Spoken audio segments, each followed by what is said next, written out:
How to log into your WhatsApp web from your phone.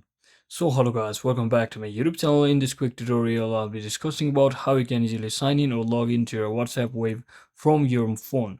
So to get started, just search in for WhatsApp web on your any of your favorite browser and just tap on the first link over here.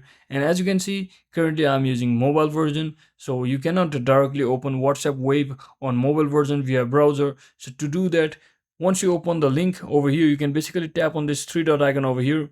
And if you are using Google Chrome, you should see such option that is desktop site. It will also be available on other browser as well, so don't worry. So now to log in, so instead of scanning this QR code, if you have this same WhatsApp account in another phone, then you can actually scan the QR code with that phone to easily log into this account. But if you haven't had a another mobile connected to your same WhatsApp account, you can basically tap on this alternative option that is login with phone number.